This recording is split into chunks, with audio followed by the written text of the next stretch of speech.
It's Kasim with the Daily Google News. I'm so excited today because I get to chat with a dude that's way out of my league, and I only got him here because I trapped him. Chris Mercer, I appreciate you being here. Happy to be here, Kasim. Thanks for having me, man. Yeah, I see. Here's the thing: is I don't have anywhere near the number of subscribers as Perpetual Traffic, but I show up. That is a backstory that I think we should. It's like our own little private joke at this point. I've been scheduled for that podcast like 6 times. 6 times. It's been 6. Yeah, I counted. Yeah. All right. So 6 times I've been scheduled, and we've had to postpone for various reasons. Well, have we, well, Mercer? By we. Yeah. Who in our group between you, me, and Rob? Yeah. I mean, he's not here now either. So there you go. There's your answer. I also love that you called him Rob just as a slight. We're changing his name. I did just call him Rob. Yeah. Normally I'd say edit that part out, but I'm like, they're gonna leave it. He doesn't even deserve it. Yeah. So Ralph just keeps rescheduling on Chris. Sometimes, like one time I think it was like 3 minutes before the podcast. It's like, hey man, we're not gonna make it to this. No, you were on. Was the last one? It was you and I talking, waiting for Ralph. Yeah, that's what it was. And then we found out, we're like, oh, hey, I don't know where he is. And you were like, trying to ping him. He's like, oh yeah, I'm not gonna make it. We're like, okay, well, we just hung out. Yeah, which was a cool conversation.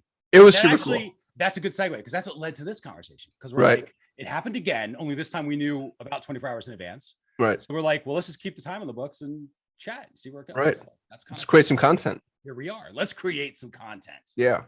And in Ralph's defense, he's running a massive agency and he's super busy. We love you, Ralph. Yeah. We love you, Rob. You know what I was thinking? You know Rob Burns? Oh. So Rob Burns is, I don't know why, because for some reason, I see. There was this transposition. There was this, it's because Ralph and I did a dinner with a bunch of other guys, including Tom Breeze, who I know recently was on Perpetual Traffic podcast. We showed up for Tom. Yeah, we didn't reschedule Tom. Some people show up for Tom, but I get Tom. I mean, come on. Tom's English though. You can't keep the English waiting. That accent. I mean, you got to go with that. But we had this incredible dinner, and then at TNC, this is years ago, back when you could go to conferences. Yay, it's coming back. But we had this really, really incredible dinner with everybody, just hanging out, having a good time. And Rob Burns, a friend of mine in San Diego that does a lot of stuff with PR back in the day and everything else. Also, I connect him with San Diego because he's back there. I see him at TNC all the time. That's where the connection is. That checks out. Why did I just do that? It wasn't a slight, because the last thing I want to do is give Ralph another reason to this time want to be like, dude, hey, So, lucky number 7. Number 7. Here we go. I want to tell a story about you. Can I do that, Mercer? Of course. All right. So I'm a huge fan, as you've known. Like you were one of the very first speakers I ever saw at Traffic and Conversion, which was my very first marketing event. And you blew my freaking mind. So if you don't know who Mercer is, you got to go just Google the daylights out of him. And I'm going to try to give your background the best that I can. I know you own Measurement Marketing. Measurementmarketing.io. Yep. Measurementmarketing.io. So you teach people measurement, analytics. It's like everything that you need to know in order to understand what's actually working. Yep.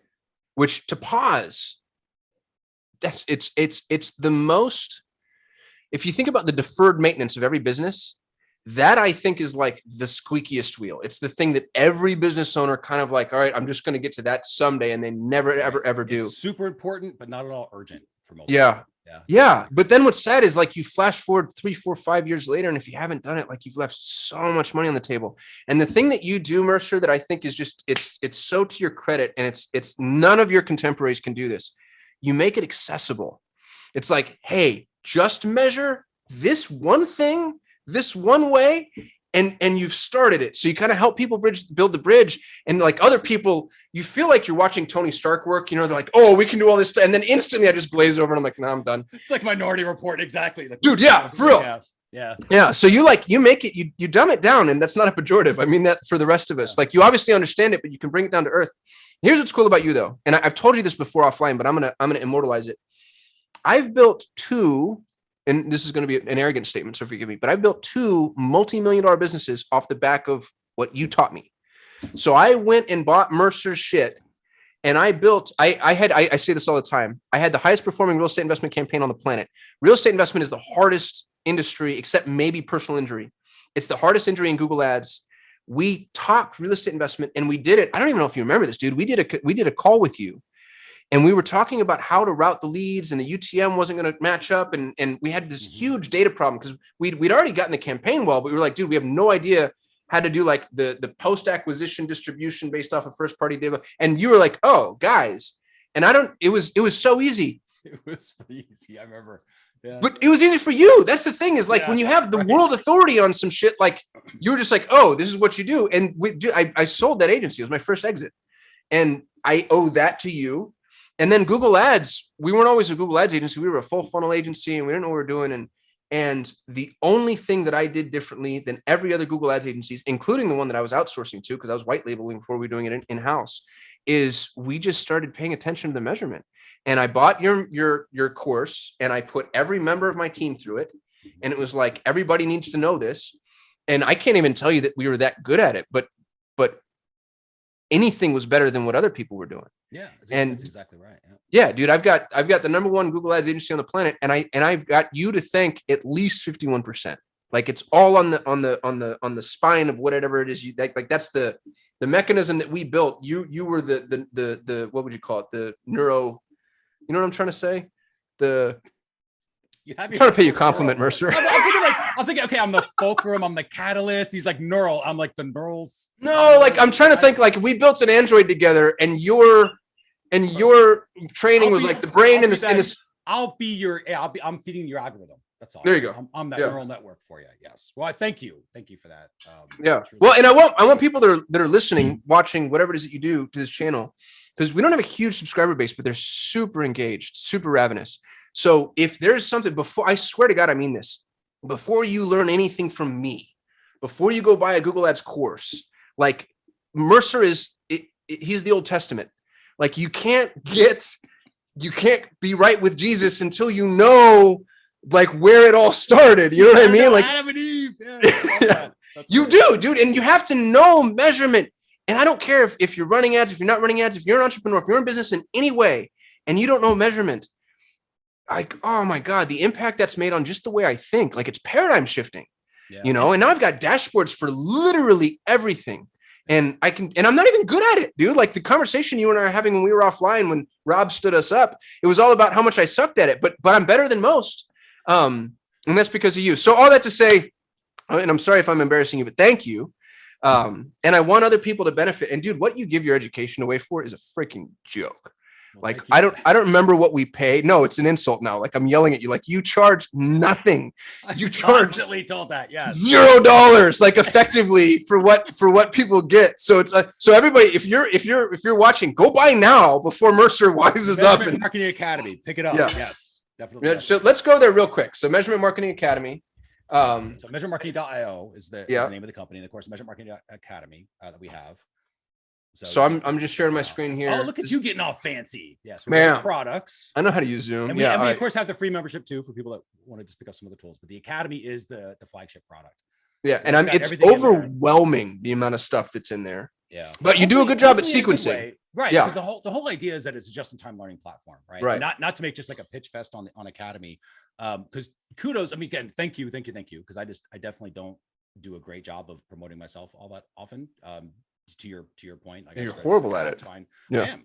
It is what it is. I'm just like, let's do really good, and I'll make people find me. But the kudos to you for taking action, because there are people who will just watch a bunch of videos and then expect that now they know it, and they've been exposed to the idea, but they haven't really practiced the idea. What we call riding the bike all the time. But like, go and practice that, and when you practice it, it becomes a skill. Then you start using it. The other thing to emphasize on what you were saying, which is great, I love the languaging around it, is that you were talking about measurement. It wasn't like, oh, we learned how to use Google Analytics. Oh, we learned how to use Tag Manager. Oh, we learned how to use Data Studio or spreadsheets, or whatever the thing was, the tool. It wasn't about the tool. It's about that mindset, that strategy of measurement. That's what matters. And it matters more now than it did a year ago, 2 years ago, 3 years ago. It's going to matter and it's more only going to next year. Yes. It's going to get worse. It's going to get so much worse because the tools are they're not reporting the way they used to. Now, that's not a big deal. It really isn't. Everyone's freaking out about data privacy and I can't measure this now. And I'm losing visibility. And it's because they didn't know how to measure. They thought the tool was measuring for them. And they gave the power of strategy and how they think about it to the tool. And that's a mistake, no matter what the tool is, whether it's a free tool like analytics or paid tools, it doesn't matter. You have to understand measurement, how to look at it. You have to understand trends and patterns. And when you get used to that stuff, it doesn't matter if like the truth changes a little bit, right? It doesn't matter. Like the way I think about it is like the best quote I think I ever heard. It wasn't mine, wish it was, but it was like the map is not the territory, you know? And it's like the Nate Silver. It could have been. Yeah, it may have been. I don't actually know. Probably Google it and it'll tell you 27 people that said that. Abe Lincoln. Yeah, Abe Lincoln. Yeah, everything's a true. The map is not the territory, right? Right. Update your GPS, Abe Lincoln. But the whole idea is like, you know, if you have a map, right? This is how old this quote was because it was back when maps were a thing, not a GPS, right? But it's like if you're using GPS and it tells you to go down a one-way street, you don't just go like the wrong way. You don't just do it. Right. You look at it and say, well, that's not right. Like it's a version, it's a representation of what it thinks the territory is, but it is not the territory, right? You have to deal with reality. And so when it comes to measurement is just a representation of the story that's happening, right? Between the users and the website, between that conversation that's happening between the users and the website. And the tools are going to report back, the tools in this example being like the GPS, the tools are going to report back like their version of the representation that they think is going on. It's your job to interpret that and then make decisions. So if your measurement systems tell you to go down the wrong way, down a one-way road, you're going to know measurement and be like, oh, okay, I understand the tool's saying that, but it's not actually what's happening. We're not going to do that. We're going to go up a block and make a left instead. You know, so you can hopefully that makes sense. But it's the idea is that you have understanding measurement is so much more important than even knowing how to use the tools. That's what you start with first, understanding measurement, why it exists, how to use it, what to do with it, how to think about it. The framework that we teach is essentially how we do that. Then get into the tools, because then the tools become more useful, you get more out of them. And I think to your point earlier about trying to keep things as simple as possible, I think that's the skill. It's easy to overcomplicate these things because they all have a million bells and whistles. Well, they come overcomplicated. You don't even have to do it. It's just like, here's complication. Good luck to you. Yeah, it's exactly right. And so the trick is, how do you keep it, you know, simple? How do you keep it, to your point, accessible? And that's kind of what we focus on with the academies. Like we joke around, but it's true. Like we are the numbers training for like normal people. We don't focus on data analysts and data scientists. Probably drive those people nuts. That's okay. I don't care about to the 18. Those people suck at ads. They suck at business because they can't make decisions. They just come in here like, okay, you know, here are the ways that we can go. And then you okay, which way do you think we can go? And then they go, I don't know. This is what I do. I tell you where the forks are. Yeah, exactly. Right. Exactly. And in a way, the data analysts or scientists, again, nothing against them because there's definitely use cases, especially if you have a ton of data. Right. But they provide data. They're just like analytics does or whatever else. They're also a tool in your measurement system. Right? Yeah. So, but if you don't understand how to use all that data they're kicking out, what's the point? You know, so that's why measurement and understanding that and how to think about it is so important. Because when you understand what results you're getting and you understand, more importantly, how you're getting those results, like you literally, the world is your oyster. You know, you can forecast your future. You can predict out what's going on. You can see when things are going off the rails. There's no drama to your marketing. There's no like, oh my God, what do we need to do? There's no freakouts. It's just, you just focus on growing the business. And that's what I love, is that you don't have that. It takes out all the emotion out of it that you can, and all these extra resources that you're spinning up other places. You just can focus on because your measurement system says, hey, here's the piece you need to focus on, right? Change this headline, or actually on this page, it's the offer, or actually on this page, it's the cart, right? On this particular funnel. And your measurement will absolutely tell you that when it's done properly. Right. Yeah. It's a decision-making engine. Mm-hmm. The other thing I learned from you, maybe by proxy, I don't know that you've ever said this overtly, but just as you're going through your training, you start to realize all of the tools lie. You know, Facebook has view through attribution, and so does Google, and analytics is last click attributed. Generally, they're trying to change that. And you've got the not provided provision. And if you're used to relying on the tools, you just take it wholesale as truth. And we started with the paradigm of like, oh, I don't trust any of this. Like, I'm going to go triangulate and verify. And that's another thing that I think really set us ahead, because other agencies are taking all of us at face value. That's why, like, you know, not to evoke our common mortal enemy, but Ralph's agency, they're brilliant. And they're brilliant in a lot of ways. And I saw him hurdle the Facebook iOS issue more elegantly than anybody's ever hurdled it. And they did it because they do conversion architecture, and they have their own data, and they actually know what's happening underneath. When Facebook like lost visibility, it wasn't, not that it wasn't bad, like it sucked for them as much as it sucked for anyone, but they had something to like buttress it with, and somewhere to go and decisions to make. So, you know, it's just so freaking important. I feel like I'm on a soapbox now. And I want to highlight one other service that you offer before we start just jamming. Sure. And it's not a service you offer, but I guess if you're watching or listening, you're like, this sounds important. I'm sold. Fine. I don't have the time. Cool. Go hire. Who do you got here? Oh, yeah. Go hire a certified measurement marketer. And I know some of these dudes. Like I've hired Ryan, brilliant guy, also a male model. Where's Ray? Ray's a buddy of mine. Ray off to the right. Yep, there's Ray. Yep. Wicked smart guy. And I'm sure I know, Mercer, you're not gonna call anybody out because they're all your students, but like every one of these people has gone through your certification, right? Yeah. So that's exactly right. And they stay active in it. They have to stay active. Like our certifications they're no joke. They're incredibly difficult. All of them will tell you that. It is an incredibly difficult, time intensive, resource intensive process to go through.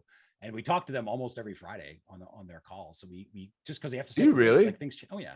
Things change all the time in measurement, right? As you know, it's like when we started doing this certification, Tag Manager was just barely a new tool on the market. That's how long ago it's been. There was no data studio. There was no server side. There was no Google Analytics 4, right? And now back in my day, we didn't even have Tag Manager. Exactly. And we still did it. Yes, that's exactly right. It was very much like that. So just the market evolves, right? There wasn't it was GDPR. It didn't exist when we were doing. Dude, GDPR, the outlawed analytics. How are we here? That is insane. Anyway, that's not where we want to go.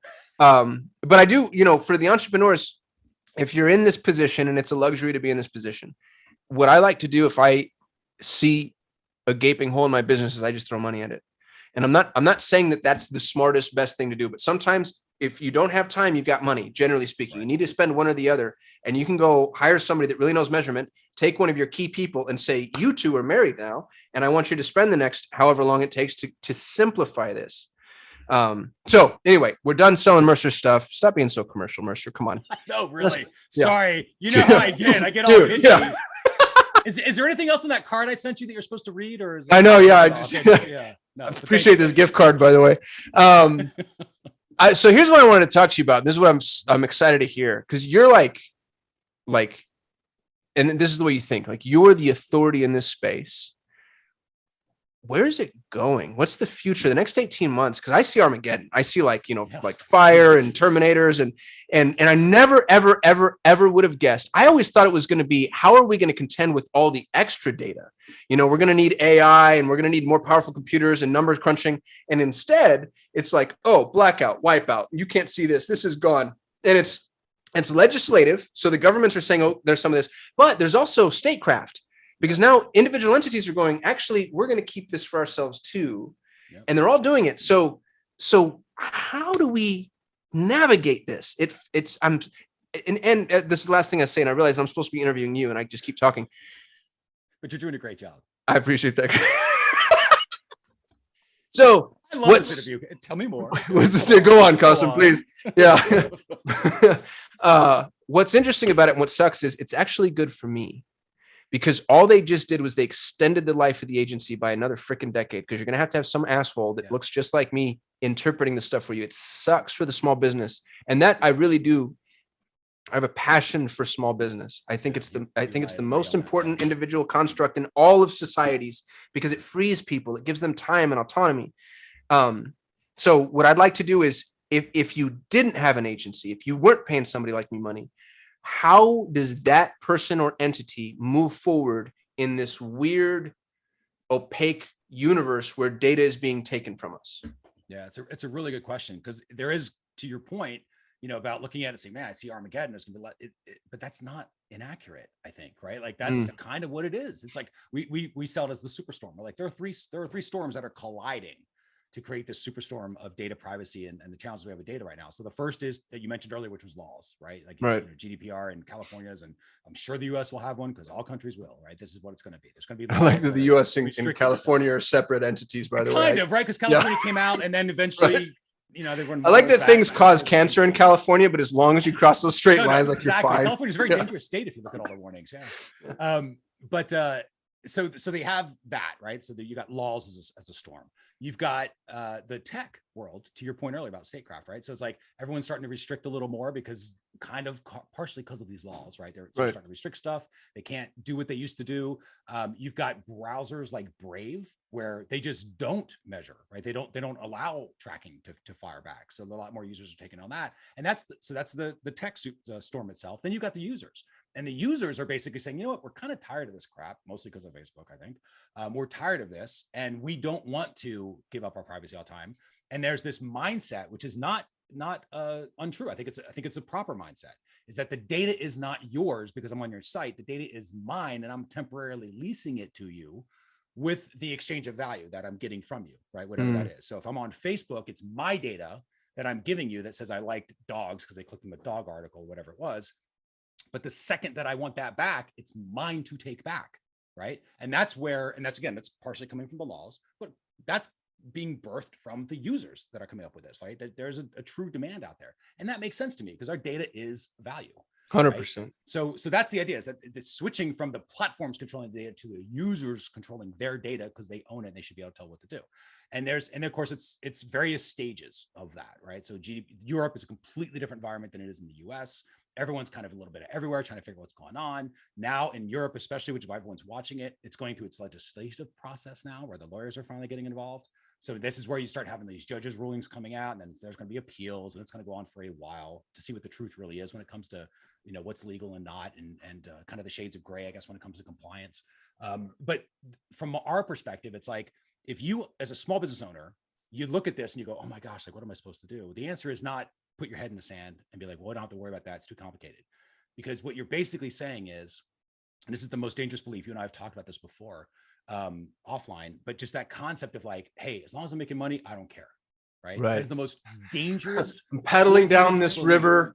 It's getting faster. That means I'm probably just making more money. It's going great. Yeah. Exactly. This is awesome. That's exactly right.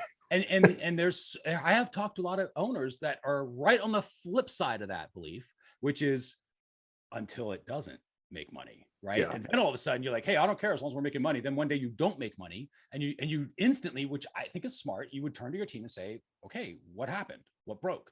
But the team will inevitably go, I don't know, because nobody was watching it.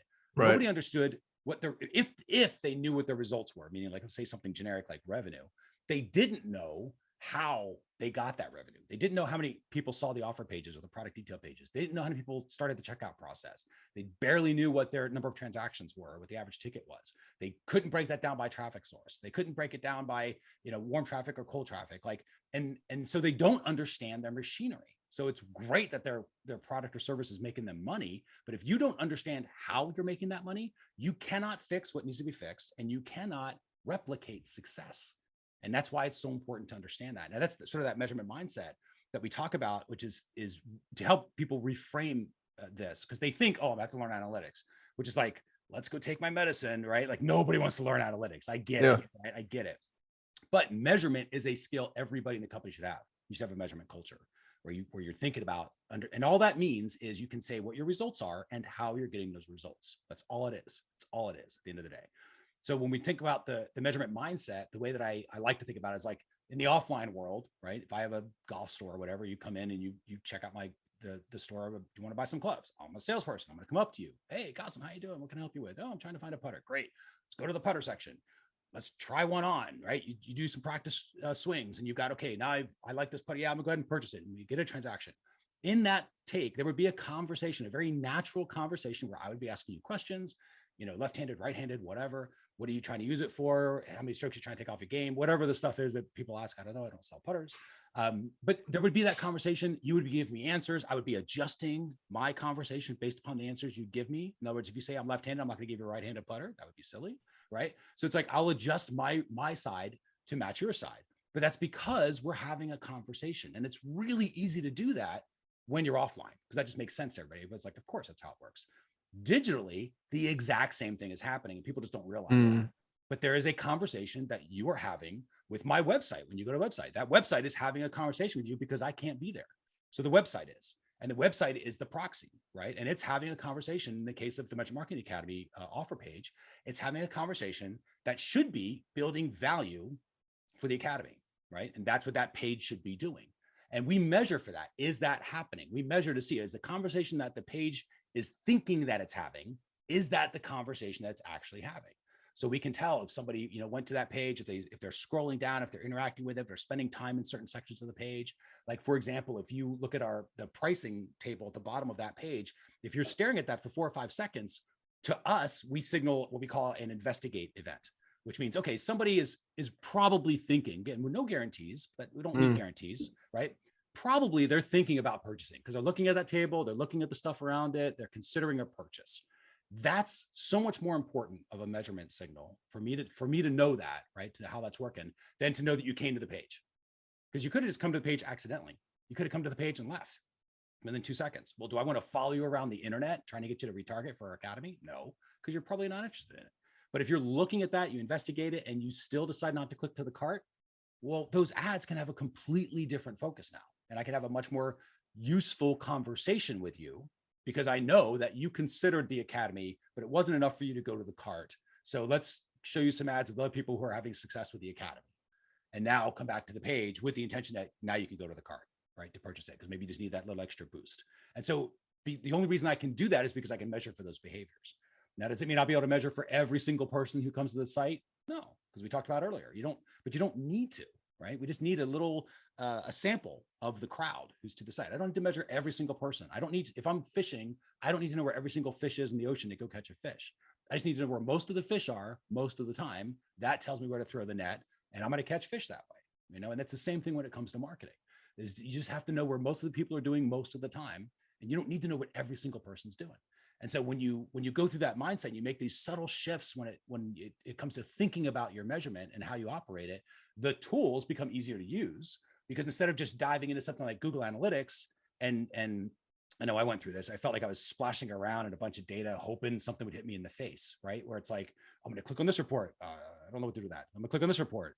I'm not going to do with that. I'm going to click on this report. Oh, it's interesting, but I don't know what to do with that, right? And that's what analytics is for most people, because they have no purpose for it.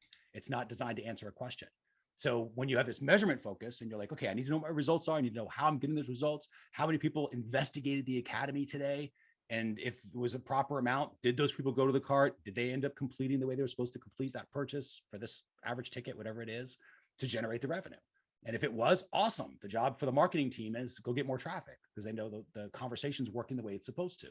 But if it's not, if people are seeing the academy page and they're not going to cart, the marketing team, very, very real, they in their head, they're picturing the conversation going weird, just like a salesperson would at the golf store. If you're like, hey, I'm here for a putter and I give you a driver, you're gonna be like, putter? And I'm like, yeah, you're not going to buy anything from me, right? Because I'm not matching your expectation, and because I'm ignoring your side of the conversation. And so that's what the beauty of this is when it comes to measurement, is that you get to hear their side of the conversation. That's what measurement's all about, is listening to their side of the conversation. And in the marketing is what we do to adjust the conversation to keep the conversation going in the direction that we obviously want it to go. And that's what the whole measurement marketing concept came from, is measurement's how we listen, marketing is how we respond. So I know that was a lot. No, dude, that was the most value-packed collection of minutes that have ever been on my channel. That was the most, there's so many value bombs that you dropped, and I wanted to highlight some of them, but I didn't want you to stop. I need you, Chris, someday to come read me bedtime stories. I'm not trying to scare you off, dude, but you're just so much fun to listen to. And I'm overwhelmed at where to go from here. So I'm trying to think about like my viewers, and okay, I know what to do. I'm sold. Like what you just said, hell yeah. I want to listen. I love the context and paradigm that you're putting it in, the conversation. What's the very next step? Brand new, fresh. And I want to make one point before you dive in. I'm the agency. I send traffic. A lot of my customers are like, I think it would be a safe assumption for them to think like, oh, you're doing all this, right? And my answer is like, no, dude, you have to do this, and you have to tell me. It's up to the business to do it. Right. It has to be. It has to be. So, when you were like, there's like the listening, the adjustment, measurement, and marketing, those are two separate departments, and measurement and marketing have to talk. So I've got my marketing department. How do I build my measurement department? What's the first step I can take that's not overwhelming? Great question. I'm gonna do one clarification first, because I want to emphasize the point you just made, which is 100% true. People think, and because we've had people like this, oh, I just need you to set up my goals for me in Google Analytics, and then measurement's done. Check box, a lot of good right? That'll do Check for you. Box, it's done. And I get it, because I thought the same thing. So this is not, this is like, I get it. I understand where everybody is. When we first start out, we think measurement is a project where it's like, okay, I can complete the measurement setup and now I'm done, right? It is not. Measurement is a department. It is an ongoing department like marketing. It's like saying, oh, I'm just going to create an offer page and then done. Marketing's over. Right. Marketing's not like that. It's an evergreen thing. so is measurement. So to your point, just emphasize that measurement is a department, not a project, right? So you've got to make sure that there's some sort of resources that are dedicated ongoing to measurement. There should be a measurement agency. Why isn't there a measurement agency? Are there? That's what the certified measurement marketers do, a lot of them. So is it really? They just set up measurement. Yeah. Because the certification program literally was created because I would be on stages like at TNC, right? I get off stage, people say, how much do you to set up all this stuff? And I'm like, well, we don't, not because the market's not there, just because I have a personal passion of teaching. I love that. I love turning on light bulbs, right? You're good at it. It's like, well, thank you. But that's my core passion. That's where I wanted the company to go, is into training. So I think it's more important for companies to have these skills in-house and understand how to use them. Because to your point, I'm super passionate about small business, want to grow those. It will make the business better, stronger, more stable over time. They can hire people, they can create their lives, right? And help their communities because of measurement in my view. So it's like, cool, I'm going to focus on training. So I knew people who were very technically good at using Google Analytics, but they didn't understand marketing. So that's, in other words, kind of like to your point earlier, it's like people who provide a bunch of data, but they can't tell you what to do with it, right? And so we created the certified measurement marketing program specifically so I had people I could refer out and say, go to these people, they'll set up your measurement. But more importantly, when you hire them, you're not hiring them for a project, you're hiring them because they're just part of your team. They're the outsourced vendor who handles that measurement department for you. That's what I did wrong, is I hired Ryan to set things up, and then we took it over. And I took it over because I was like, I kind of knew what to do. You know, I'd been through the courses and the training. That's the thing, is you took it over because you moved it in-house. And I think that's smart. There are some companies who don't. They just pay the vendor because, to your point earlier, they have the resources and money for it. So why not? Like, that's fine. As long as they understand it's a department, it's outsourced to somebody else. Eventually they will probably bring it in, right? Most companies do as the company grows. So that is important, but that's why we created that. So we have some agencies that are traffic agencies that added measurement because it helps with their retention, obviously, because they can explain better what happens to all that ad spend and how it's working to create results. We have agencies that were running traffic that no longer run traffic. They just focus on measurement. So with that program, so anybody that certified measurement marketing brilliant would be able that's that whole, if in a gold rush sell shovels. Yeah, because I gotta be honest, like being the tip of the spear is fatiguing. 50% of all Google Ads campaigns fail in the first 90 days. My retention, when I measure my retention numbers, if I measure all clients, it's 8.5 months, which is it's over the 6 months that's the average for agencies. Yeah. But if I measure past anybody who makes it past the 90 days, it's 14 months. It's almost double. And it's because that first 90 days, dude, it's a freaking dogfight. And there's so many things that can go wrong. It's not just the competition. It's like the client's not answering their phone. And I'll have a client like, oh, the Google Ad's not working. And I'm used to it. I'm like, all right, hey, totally understand. Let's hop into call tracking metrics. Let's listen to these calls together. Yeah. And then I hear their sales team just flubbing it up. And I was like, that was a $1,500 phone call this idiot just botched. And I'm not trying to be cruel because I love my clients, but I can see how stepping back and just being like, hey, here's what you're doing wrong. Like, how tempting would that be? That's my next agency, Mercer. I'm telling you. It's a growing market because there's a lot of businesses who just don't have the measurement mindset properly set up. I've seen a lot of them. They're like, oh, my analytics is set up properly. And I'll ask them a few questions and it's clearly not at all set up properly, right? They're not getting anything useful. They have a bunch of information, but no story. And where there's no story, there's no action.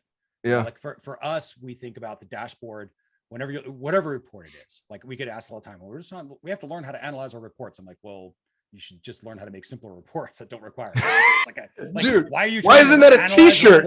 That is freaking brilliant. We have to learn to analyze reports. No, you have to have simpler reports. Just make simple report. Like, it seems silly. Why would you analyze? Because who wants to spend all day in reports? I am numbers tolerant, right? Like I'm an ally when it comes to numbers, but I don't want to spend all day in a spreadsheet either, right? I have things I need to do. So I look at my dashboard. I'll spend about 3 seconds, maybe 30 seconds, but really truly 30 seconds, less than a minute, looking at the numbers going, here's what we need to do next. And more importantly, that's how my team operates. So, when Omari from our marketing team's coming on board, he's looking at that going, cool, here's what I need to do. I'm going to focus on this. I'm going to focus on this. I'm going to focus on this. He already understands the actions he's going to take before he even understood what the report was going to be. He knew what his potential actions were. So he goes to the report, he gets his marching orders from the report, from the conversation that he's listening for, right? For the users. And he goes, oh, the users are saying to do this now. Cool. I'm going to go do that. It's done. Simple. How did you and Omari start working together? Total aside. Where did that come from? So I was on stage at Digital Marketer at DM headquarters in Austin. Yeah, the part of training. I think it was like for the agencies. I think is what it was. Yeah, it was like the GDS or Data Studio training. I think I did it that day. And he was a customer, which was kind of great, So he was a customer of Measurement Marketing Academy, a member, and he was showing me. He's like, oh, I've created these cool things, these little, some things you could do to help make the academy even better. And I was like, how much for you? I like you, yeah. Us. And we started talking, and then he's doing copy at the time. And as freelance tends to be, sometimes you have these really good months and really not so good months. And it was getting to the point where we're all to the point where it's like, okay, let's get some stability. Like, we're not all 22 anymore. So it's like, let's get some stability, get some consistency. And we, over the course of years, worked with them initially as a vendor and eventually, came on board, full-time running our marketing team now. So, and dude, he's such an assassin. It's amazing. He's amazing. And he didn't do numbers anywhere near as well as he does now. Sure. I mean, he's still Academy member for sure, but what he's done and how he's operates it, and it's just, and he'll tell you, he'd be another great interviewer. Like, how do you actually, from a true marketer's perspective, how are you using numbers? Because it is deceptively easy to guide a company to grow revenue, to improve profits, just because the numbers will tell you, the market will tell you what to do. You don't have to guess or wonder or brainstorm. You just, hey, what do you guys want us to do? Okay, turn left, and then okay, cool, we'll do this. So it's done. Yeah. It's easy. So going back to how to do that, right? Step one. Step one. There are 3 steps to any measurement system. First is you plan. Second is you build. And then third is you actually launch and use the thing, right? So plan, build, and launch. So in the planning stage, and this is the first thing you should do not jump into Google Analytics. Don't install Google Analytics. Don't even think about Google Analytics when you're first starting out. You plan by doing 3 things, what we call QIA, because it's QIA.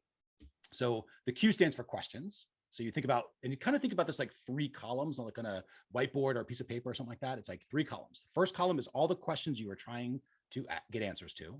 And we'll come back to each of these individually. So the first one is questions. List all the questions out you want to get answers to. In the middle column then is you list out what's the information that you need to collect in order to get answers to those questions. So for example, if you're wondering how many users are coming to my homepage, you would need to measure the collection part would be the number of page views to your homepage, right? Which you could use a tool like Analytics for, easy. So it's like, cool, here's the question I have. Here's the information I need to collect in order to get the answer. And this is the secret part of this that people skip, which is the actions. Remember, QIA. So the first column is questions, second column, information, third column, the A stands for actions. And you think to yourself, okay, what will I do if the number is higher than I expect it to be? What will I do if the number is lower than I expect it to be? What will I do if that number is right in that Goldilocks range, right? Where it's in the perfect spot. So as an example, again, separate example of this would be, question might be, I want to know what my opt-in rate is for our case, the toolbox offer, right? For the free members. So the toolbox offer. So I need to know what the opt-in rate is. So what's the information I need to collect in order to get that answer? Well, I'm going to need to collect the number of page views of the actual offer for the opt-in, and I'll need to collect the number of page views of the thank you page after they've opted in. So I can divide those out and figure out if I have a 30 to 35% conversion rate or whatever I'm going for. So let's pretend now, think about actions. We go, okay, well, what are the actions I'm gonna take? Well, if it's between 30 and 35%, like that's where I think it's gonna be for, let's say, cold traffic, whatever it is, then I'm just going to go back and try to get more traffic because it's working. If it's less than 30%, then I'm gonna start working on maybe the offer page because maybe it's not as compelling as I thought it was. Maybe I'll look at the traffic coming in to see if there's a mismatch in the expectation that was set by that traffic source. If it's higher, let's say it comes in at 45% and above, something like that, what will I do? Well, in that case, I probably have a scaling problem because it's reporting warm traffic numbers, which is awesome, but leads me to believe that when I pour this in. Yeah, exactly right. Because it should be a little lower because you can't have a conversion rate that's too high, and that could be indicative of smaller traffic, right? So it's, and if you're new, how are you getting these benchmarks? Like, spaghetti against the wall in the beginning? You know what? Honestly, I think that's okay. I think you can just guess because pretty quickly, and this is the trick to it, is and we'll cover this later on. But you do sort of guess, and then you measure against your guess, right? Eventually, and then those actual results will start to feed. That said, there are some certain benchmarks. Like I think cold traffic is generally going to be 30, maybe 25 to 35%, roughly, right? Depending upon the offer or whatever else. Warm traffic is substantially higher, right? You can be 35 to 45 to 55%. We have a client, and there's always outliers, so don't get me wrong. We have a client that is their opt-in for warm traffic. They've considered a fail if it's less than 65%, which is true for them. They are amazing when it comes to their opt-ins. So it's like, but they're very highly targeted. They're all based on affiliate sales. So there's a lot of coordination that's been used to get them to that 65%, right? So if it goes lower than 65%, they're like, we got to work on the offer, right? They just know that. So, but you can start with benchmarks and then listen to your users because they're the only ones that know what to do next. They're the only ones that can tell you how to sell them. You will never guess your way to it. You just have to ask them, and you'll get there faster, by listening to them. So that's sort of the planning stage, and that's all it takes is questions, information, and then actions. So the first question we get about that is like, okay, that's great, but what questions am I supposed to ask, right? Because people always think about that. There are only ever two types of questions, period. There are results questions and there are how questions. And we've been talking about that a little bit earlier in this call, where we were like, okay, your revenue, that might be a result, right? The revenue, I made $1,000. Great. How did you make that? Well, X amount of people saw the offer page. A percentage of those went to the cart page. A percentage of those completed the sale, completed the checkout for an average ticket of, which created $1,000 in revenue. So now I know my results and I know how I got that result, right? And we typically go about 3 steps back. That's all we do. So what are the 3 steps that led to that result, essentially? So, so now that we have that, we understand the machinery, right? We have the questions being asked then. We can collect the information, which is typically like page views. Maybe you get the revenue from the cart because the cart really knows what revenue is. So because it's collecting, it's doing the actual transaction values and stuff. So you pull all those numbers together and then you'll think about, okay, what are the actions? Well, for us, 8 to 12% of the people who see an offer page should go to the cart. So if I'm looking at like the Academy funnel as an example, and I look at that customer journey and I say, I know that 8 to 12% on average overall will go to the cart. So if I send 100 people, I expect 8 to 12 to go to the cart. If they're not doing that, I will look back at that specific step and say, okay, what's going on here? If it's substantially less, it's because probably the page isn't doing a good job of building the value there. So they don't want to go to the cart, right? And that could be because it's a complicated messaging that's too much stuff, or if it's just, yeah, I get it, but I just don't think the value is there, right? Which means there's more value build needs to happen. So it could be one of those 2 issues. And then if it's substantially higher, right? If it's above 12%, you think, oh, great, there's so many people going to the cart. We had one time, there was 50% of the people going to the cart. It was horrible. I knew immediately things were broken because that conversion rate was too high. That's not how the thing was designed to work. It wasn't the conversation we were supposed to have. And the cart was not processing the sales. It was a high abandonment rate. So what had happened was they were making some changes to the page and they forgot to put the price on there. That was it. It was a simple mistake. It wasn't some. So to see the price, they're clicking on the button. They were going to the cart, not to purchase, to find out information, which is not what a cart page is there to do. The cart is there to exchange value, right? I have the Academy as value. You have that credit card. Let's exchange, right? That's what the cart does. That's what any sort of transactional page will do. It's exchanging the value that's already there. If you're trying to use the cart to build value, you're going to be at a loss because the cart doesn't build value, it exchanges. So we keep every step focused on its purpose. And I do that because I look at them very real world. I visualize them as salespeople, right? So I can look at that salesperson and say, you're sending a lot of people to the cart, but the cart's complaining because he's got a lot of poor leads. They're not closing. So let's focus on how you're qualifying these prospects before you send them to the cart. Let's adjust the copy on the page, maybe the design of the page, whatever it is, so that the offer page does a better job of telling the story. And then saying, oh, does that make sense? Great. Let's go to my buddy, the cart, and the cart will take your payments and process and exchange value.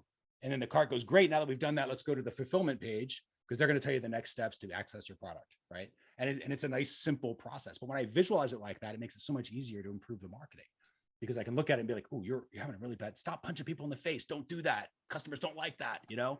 But digitally, I see a lot of customer journeys that are exactly like that, where they're broken, they don't make sense. You got to think your way through it. And as soon as you have to explain how to do your thing, you've already lost, you know? So, so bringing it back to that measurement and that Kia process is we'll measure for those questions. We collect the information. We already know about the actions, right, that we're going to take. We've done that before we open up a report, before we look at a spreadsheet, before we look at Google Analytics. We already have that mindset. So now when I look at the report that does give me my answer, that's why I don't have to analyze anything because I already see the answer. I go, oh, it's 15% people going to the cart. Like, all right, it's a little high, but let's watch it. Done. Don't need to freak out. Don't need to do anything else. Just keep an eye on that. And it'll probably fall back within range. If it's substantially low, I know the action I'm going to take. So I don't have to, now I'm out of the report and back at work, making things. Oh, and you could even automate that too. You know, I've got the most brilliant EA in the whole wide world. I would just say, hey, Julianne, watch this, this, and this. If this, then do that.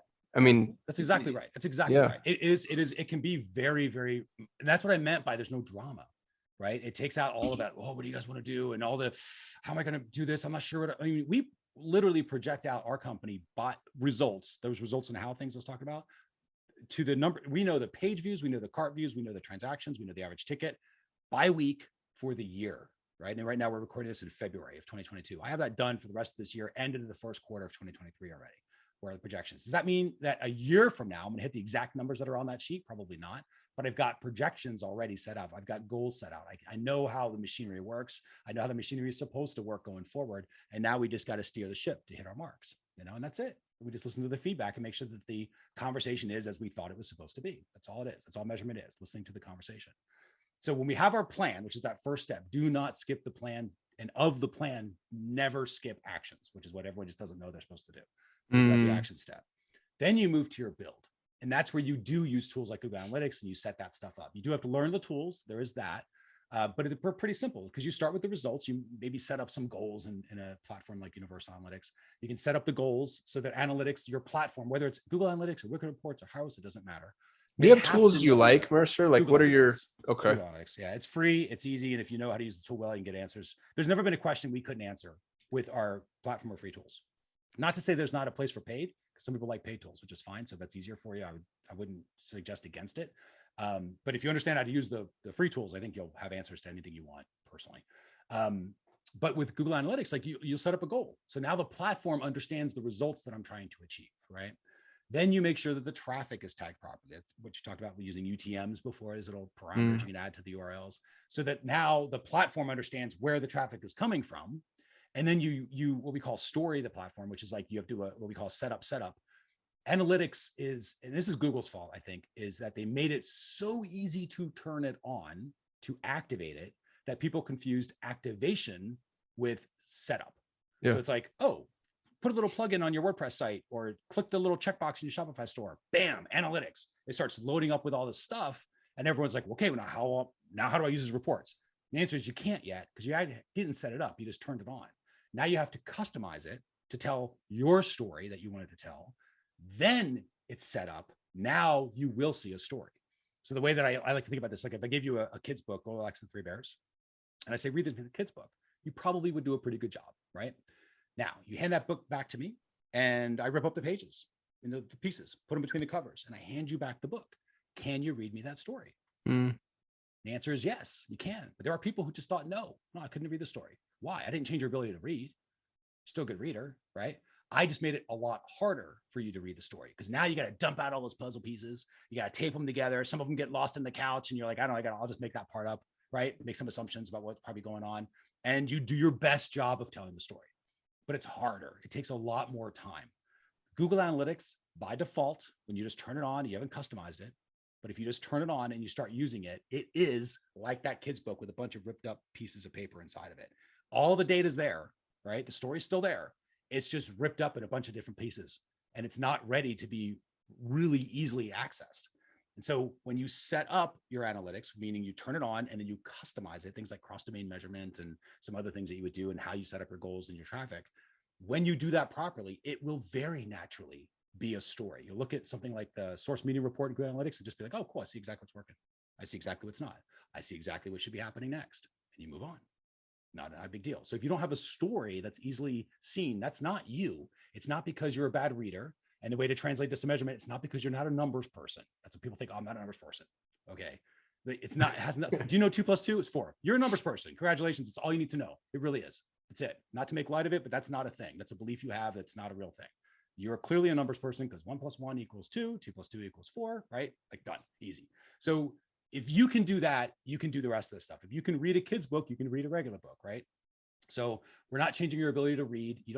You already know enough about numbers to do this well. It's the tool wasn't customized. So the tool is spitting out all these virtual pieces of paper that are split up. Your data is being ripped up in a bunch of different pieces. It's not because of you. It's because of the tool. Now, your job is to then go and customize that tool so it does stitch it together nicely for you. So when you do look at the reports, it does make sense, right? And now all of a sudden you think you're a better numbers person, but you're not. You properly set up the tool. So you have to do that. And that's your build stage. So to review, you got that planning stage where you do your questions, your information, your actions. Then, only then, when you have that, then you move into your build stage, make sure that the platform, whatever you're using, knows what results you're trying to get, knows where the traffic's coming from, and is set up in a proper way so it tells a natural story. Then once you have that, then you actually use your measurement, which we call the launch, right? So that's where the first thing you do is listen to the conversation. That is the first step. Listen. Look at the data, see what it's saying, because you're listening to their side of the conversation. If you don't have that yet, go back to your story stage because something's messed up. But it should be really apparent what the conversation is. It's like, hey, things are working exactly as they're supposed to, in which case, go get more traffic. Things are not working like they were supposed to. It's this particular step that's not working. Okay, cool. Let's focus our energy, resources, time, money, whatever it is, at that step to improve that process, to get the machinery working the way it's supposed to. That's the listening stage. It's all about trends and patterns. That's all it is. Then as you get that, people think, okay, cool, now I have that, I'm done, right? No, the secret, this is that one weird trick, right? Is forecast. A number is only useful if you can tell me what it's going to be next week. And that's where people get caught up in measurement for measurement's sake. Like all this stuff of like, they know all this stuff, they know all the big data things. But if it's a really useful number, it's because I can use it next week. For example, we talked about that results and how, right, over the Academy customer journey. And I can know my revenues, and I can know how many page views that's going to take, how many cart views are going to go from those page views, how many are going to purchase, at what the average ticket is to create the revenue. So I know these core components. I can then forecast, which I mentioned what we do, exactly what we do. And I can forecast those and say, well, next week I'm going to have 100 investigates or whatever, 100 page views to the offer.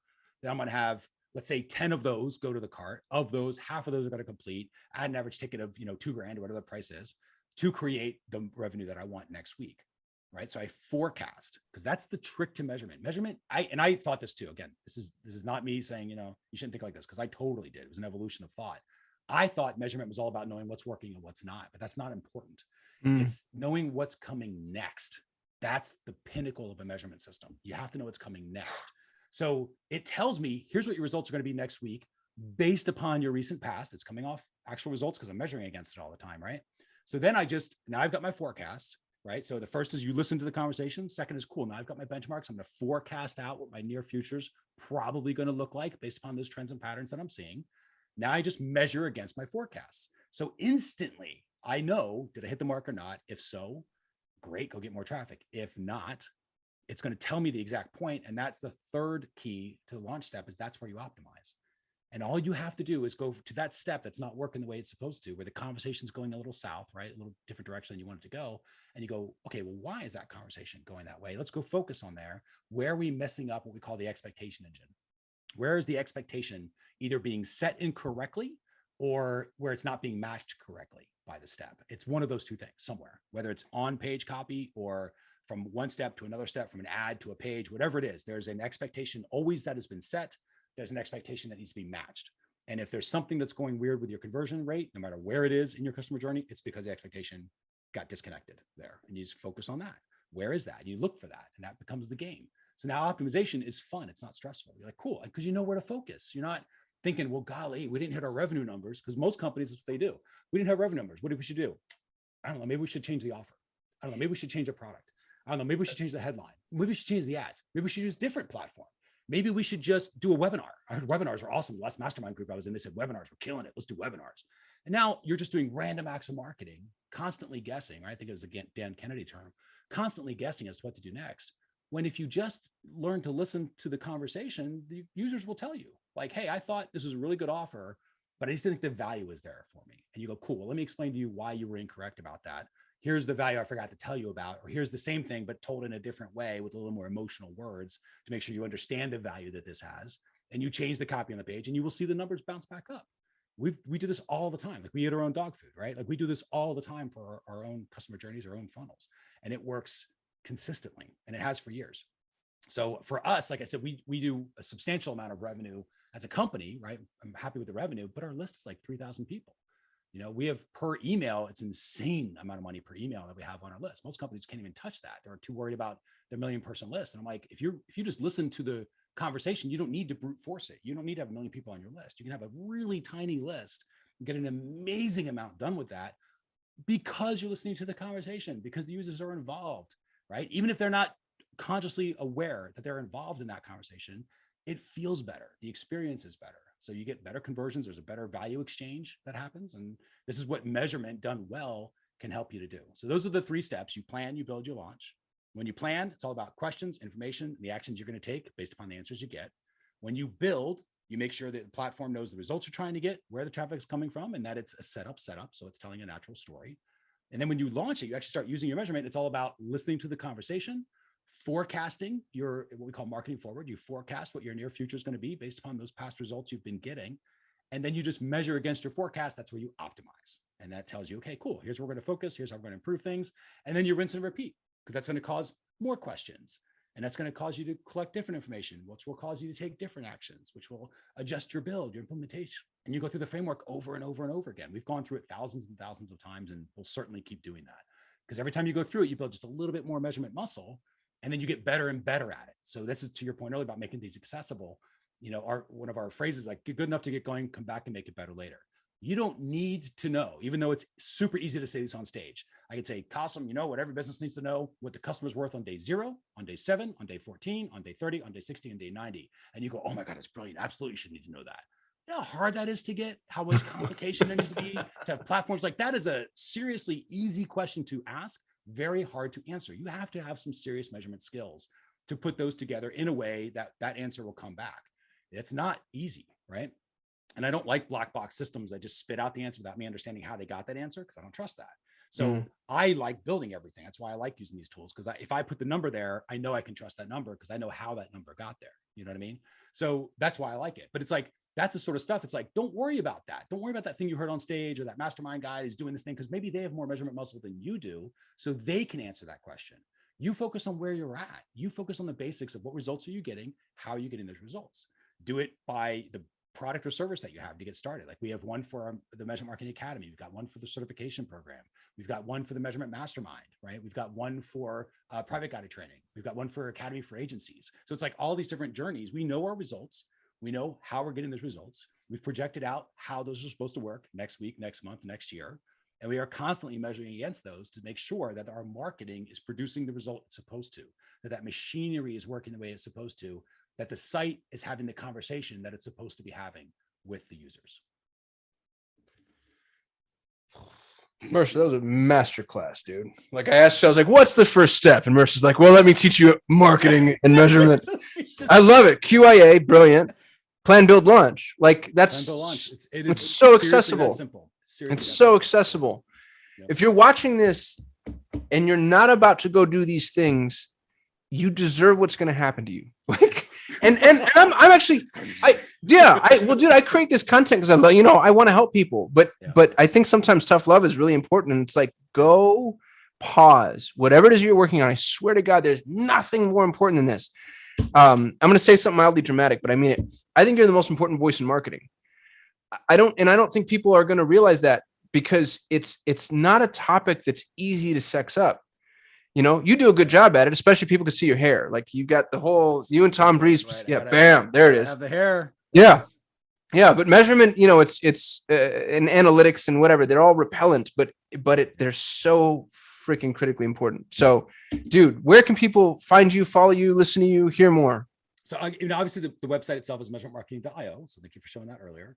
I'll give you a couple of places you can go. Since you're on YouTube now watching this, if you go to measurementmarketing.io/YouTube, it'll take you directly to the channel. Subscribe to that. We've got a ton of free training there. And I would do that. Like, if, even if you're like, yeah, I definitely want to buy it. This is me downselling, I realize. But go there and just experience the content, and you see, at least if nothing else, it gets the style. There are tours of the Academy. Each of those workshops will, at the end of it, there's a tour of the Academy, so you can see what the Academy is, make sure it's a good fit for you, right? I want to make sure that we're helping people who really find value in that product. So that's one thing you do, measurementmarketing.io/YouTube. There is a tools that we have. So we've got a ton of marketing tools, or measurement tools, I should say. So there's a dashboard toolkit for building better dashboards. There's a traffic tracking toolkit for figuring out how to track stuff. There's a goal setting thing that's back there on figuring out how to set up your goals properly, right? And what a goal should be, not the actual how to use the tool of Google Analytics, but thinking about what a goal should even be in your customer journey. What's important to measure and why. That's back there. There's a forecasting tool back there. There's probably like 40 others. So these are all things that we've created for our members, but we do give them out for free just to help build the community. So if you want that, if you go to measurementmarketing.io/soul8, you will go directly to what we call the toolbox membership. And that's just the name and email. It'll create a login for you, and then you can access the tools. And again, if I obviously would not stop anybody from joining the Academy. So if that's a good natural fit for you where it makes sense, we've got the Academy back there. There's courses, the on-demand workshops, there's an Ask Instructor system that's back there. It's a just-in-time learning platform. We get asked a lot, like, well, how many hours is it going to take me to get through the courses? The answer is more than you have. It just is, because it's not what it's designed to do. It's like saying, well, I'm going to do Google search until I get all the searches done that Google can give me. You're never going to be able to do it, right? New search. Yeah, and as soon as you do that, they're going to change everything. You got to do it again. That's exactly right. It needs to be updated. So we're updating courses all the time. We either do a new course or an update to an older course every 4 to 6 weeks on average. We do new workshops every single week. We constantly update the content. You're never going to be able to outrun us when it comes to the content that you watch. You're going to be able to do it. But that's not the point of it. Not all the courses are useful for you. Now but they might be in 6 months, right? Which is why the academy is a year long, gives you at least a year to experience it. If you like it, keep it for another year, buy it for another year. We don't automatically rebill anymore. We used to do that. We don't do that anymore. So it's like you purchase it. And if you want to purchase again for the year, purchase it again for the next year. If it's useful to you, hopefully it is. For me, measurement's like the light bill. It's like hosting. I would never think about disconnecting my hosting, right? Because I just need it. It's necessary. I wouldn't turn off my electricity. It's necessary. I need it. I would never disconnect measurement. I need it. I need people who think differently from me sometimes. Even me, when it comes to measurement, I have the certified measurement marketers. We got all sorts of advisors that are now in this group. There's a winner circle, like our community members that are back there helping each other out. They do things that are so much more complicated than I even would ever attempt because they have more technical skills than I have. But I'm better when it comes to the strategy. And so it's like we combine all of our superpowers back there. And it's an incredible group. And then if anybody needs help, which they will and should, they have the Ask Instructor support system. So you can actually send over videos and screenshots to our instructors. We've got an entire team back there that will answer those questions. 9 times out of 10, they're sending you videos and screenshots back. It's like, oh, check this button, or here's how to think about this. Because sometimes we get strategy questions. We get members that'll say, I've taken these courses. Here's what my sites look like. Here's what my setup is. What do you recommend next? Like if you could build a curriculum for me, where should I be going now? And the instructors will build that and send it to them. It's highly, highly personal. Which is why the academy I think has done so well, because it is not just here's an analytics course. Like we're so far beyond that. No, I was so surprised at how accessible y'all were, and the conversation we had where you solved our problem at GeoFlip came from that Ask an Instructor forum. There you go. It's exactly what catalyzed it. Yep. So there's a massive value. So definitely, those are the few different ways. So start off for free, measuremarketing.io/YouTube. If you're ready for some free tools, you want to join the list, learn more about the brand, measuremarketing.io/Soul8. Otherwise, purchase the academy. And then that's awesome. Dude, super appreciate you. Am I going to see it TNC? You will. Awesome. I just submitted for my new talk. So. Oh, well, yeah. We'll see. I don't even know why they make you submit. I don't know why it's not just like, thank you for that. But yeah. So, TNC and Mercer. Awesome. Cool. If you're watching this, I shoot a video every day. Like, comment, subscribe. You know how YouTube works. But make sure you go check out Mercer. And it might be time for you to hit the pause button on the Soul 8 videos and go check out Mercer's stuff, because I really do think that he's the preface. He's step 0 before you can ever even run traffic. Appreciate you, brother. Thanks so much, man. Hope I get to have you back. Thanks for having me. Yeah, I look forward to rescheduling on perpetual traffic, and talk to y'all next time. Thanks, y'all. Thank you so much for watching. If you enjoyed the video, please give us a thumbs up. That lets YouTube know we actually know what we're doing. We shoot a video every single day, so if you want to be notified, hit that subscribe button. And if you have any input, don't hesitate to hit us up in the comments. We'd love to hear from you. We get very little human interaction. Thanks for supporting our channel, and hopefully I'll see you tomorrow.